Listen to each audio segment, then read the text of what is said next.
આપ સૌ આવ્યા, ખૂબ આનંદ છે. અને મેં અગાઉ પણ કહ્યું હતું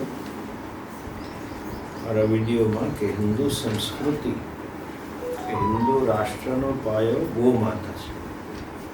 you cannot imagine Bharat without ગૌ માતા. આ કામ તો કરવાનું જ છે અને જેટલું જલ્દી થાય એટલું સારું. એમાં બે વસ્તુ છે. આપણો અભિગમ આંદોલન કરતાં જનજાગરણનો વધારે હોય છે. બધું જ સાનુકૂળ છે પણ કંઈક વાંધા છે એટલે નથી થતું, એ મને ખબર છે. પછી વાત કરશું, પણ થશે ખરું. એ પ્રોસેસ ચાલુ છે. પણ જ્યાં સુધી પ્રત્યેક હિન્દુ એ જવાબદારી નહીં લે ત્યાં સુધી રક્ષા નહીં. આપણને જાણીને આશ્ચર્ય થશે કે ગૌ માતાને કતલખાને મોકલનારા આપણા જ હોય છે ઘણી વાર. એ લોકો અને એ વાઇસે વર્ષા, કારણ કે એને મને જવાબદારી છે. અને આમાં પ્રોબ્લેમ શું છે કે શહેરના લોકો પાસે આર્થિક સંસાધનો છે, એમને વાંધો નથી. ગામડાવાળા જે કરી શકશે મેન્ટેન કરવાનું સંસાધન આપણી પાસે નથી.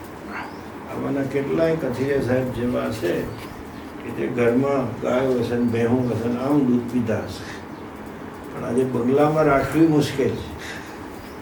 કે ગામમાં બહાર રાખે, પેલા એની પાસે રાખી શકે એમ છે, ચારો રાખે એમ છે. આપણે એને થોડુંક આર્થિક રીતે સંપન્ન કરીશું ને કિસાનને, તો સમાજ એની મેળે રાખશે. આપણે સહીઓ કરાવીએ પણ આ આંદોલન ગામડે લઈ જવું તો એનું સ્થાયી સ્વરૂપ આવશે. શહેરવાળા કોઈ બંગલામાં રાખી શકવાનું નથી અને રાખતા નથી. હકીકત છે. હું બહુ નમ્રતા અને પીડા સાથે કહું છું કે આટલા બધા જે લોકો ઓછામાં ઓછા રાજકોટમાં 20-25% લોકો એવા હશે કે જેણે નાનપણમાં ગાયોમાં એની માન પાસે દોયેલી જોઈએ છે. પછી ડૉક્ટર ધ્યાન કારખાનું કર્યું, જુદી વાત છે. અહીંયા કોઈની પાસે નથી. એટલે ખરેખર રાખવાવાળો કિસાન છે.